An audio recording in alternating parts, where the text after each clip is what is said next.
Live at the county office building tonight. Thank you, Rachel. I think it's safe to say that people were not expecting this. And we have someone here in our studio with Leah Lando. It is Sarah Burns, the assistant professor at RIT of political science, to give us some perspective on this race in particular. Yeah, we're talking about the race for the 25th congressional district. You know, Louise Slaughter has been serving for 14 terms and now against Mark Assini. This has been such a nail-biter. What's your reaction? Well, it's very peculiar that this has happened. I mean, all the polls leading up to the election had her with a fairly comfortable margin. You know, in 2012, they thought that this might be a competitive district, and so the Republicans put up Maggie Brooks against Louise Slaughter because of the redistricting. And she won very comfortably then, and so Republicans, for the most part, abandoned this district and thought, well, you know, we're not going to be able to do very well. And so to have all of this happen all of a sudden is very surprising.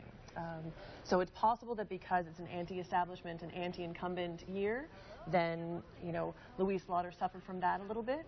She's been in Congress now for so long, for 28 years, and even though generally I think the people of this district feel like she's served them fairly well, because of the fact that there's a sense of it's time for a change, and people aren't very happy with the president's party, so with the Democrats in general, it might be that all of this has just helped Assini so much that it might end up getting him the seat, getting him the election. And you were saying that people aren't really per se voting, you know, for Assini perhaps, but against the party. Yes, yeah, we see this in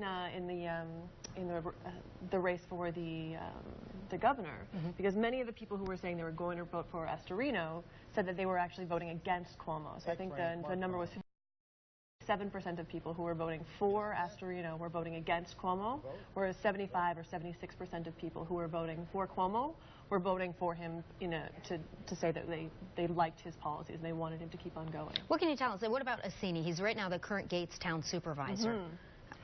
He sort of came out of nowhere, frankly. He doesn't have a ton of Republican backing. He doesn't have a lot of money compared to Slaughter. He doesn't have the same fundraising capabilities.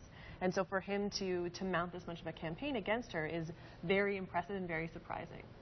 So it's possible that this is, you know, going to show us that we have a very different politics that's coming in now. Assini is much more conservative than Slaughter. She sort of sits around the center of the Democratic Party, whereas many of the things that he's suggesting are very, very right of center. And so again, it's very difficult to tell whether or not that demonstrates a sea change in this area and people are now looking for much more conservative policies, or whether it demonstrates that people are just so unhappy or uncomfortable with what's been happening in the country, so unhappy with the Democratic Party. And they're voting that way. Yes. Yeah. All right, Sarah Burns, thank you so much. And we will be talking more with Sarah Burns throughout the broadcast about other key races. Back to you guys. Yeah, thanks for that insight. We appreciate that. Again, just to recap, there's 582 votes separating Louise Slaughter and Mark Assini, 2,800 ballots that are impounded and still need to be counted. Again, this is going to take a while before this race is called. Yeah, quite possibly even weeks. When they talk about absentee ballots, you look at it there, 100% of the votes reporting right now, it's essentially 50-50, so it's too close to call right now.